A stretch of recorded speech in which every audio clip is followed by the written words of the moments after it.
और पश्चिम को, जो अभी तक उनको कह रहा था यू ब्लैक यू इंडियन, एक प्लेटफॉर्म मिलने के बाद व्यक्ति को लगता है कि आखिरी सारी भड़ास आज ही निकाल लूं। लेकिन क्योंकि जो वेदांत का मूल सार है, द आइडिया ऑफ वननेस, उसका प्रचार प्रसार करने नहीं गए थे, वो हृदय में था स्वामी विवेकानंद के लिए। इसलिए उन्होंने हृदय से बोला, my dear sisters and brothers of America.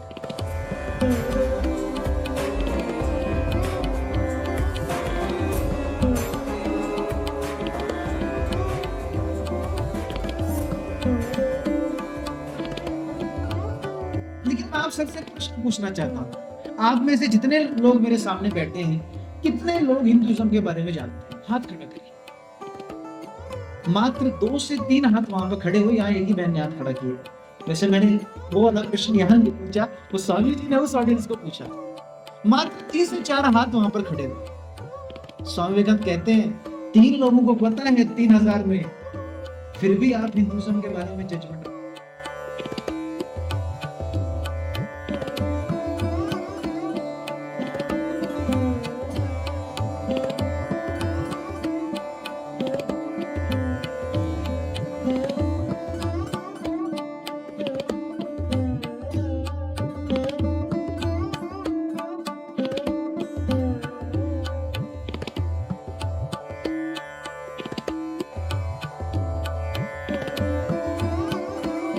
तो मैं ये सोचा करती थी कि sisters and brothers of America बोला और सब खड़े हो गए और ताली बजाने लगे, ये कितना बड़ा एक स्टेटमेंट उस समय रहा था। सिस्टर्स एंड ब्रदर्स सिर्फ, it's not like fellow boys and girls, ladies and gentleman, right? Sisters and brothers जहां आपने कह दिया, वहां पर आत्मीयता आ जाती है।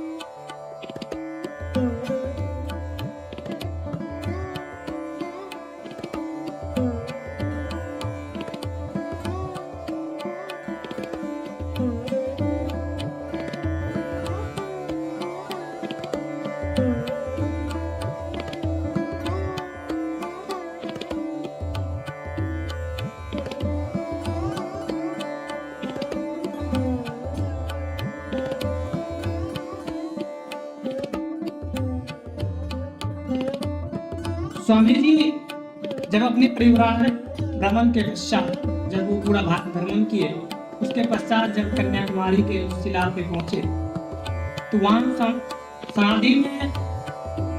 समाधि होकर उन्होंने भारत के भूत, भविष्य और वर्तमान पर चिंतन किया।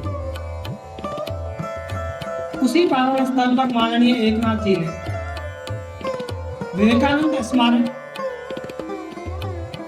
जो लाखों लोगों के सहयोग से, और उस समय जो टाइम पीरियड था, जो तमिलनाडु में सरकार थी, तो उनके जो मुख्यमंत्री थे वो कह रहे थे कि ये यहाँ जो स्मारक बनना है, यहाँ पे कुछ वहाँ तो ईसाई धर्म के लोग थे, वो कह रहे थे यहाँ पे ईसाइयों का स्मारक बनेगा। उन तमाम बिंदुओं को नजरअंदाज करते हुए माननीय एकनाथ जी ने उस काल में, जब कांग्रेस की यहाँ सरकार थी, 300 प्लस एमपी के सिग्नेचर्स करवाए थे। और उसके पश्चात वहाँ की जो सरकार थी वो भी मान गई कि वहाँ पे स्वामी जी का ही स्मारक बनना चाहिए। जब स्मारक का निर्माण हुआ तो फिर स्वामी विवेकानंद जी, माननीय एकनाथ जी ने उसी स्थान पे, विवेकानंद कैंप के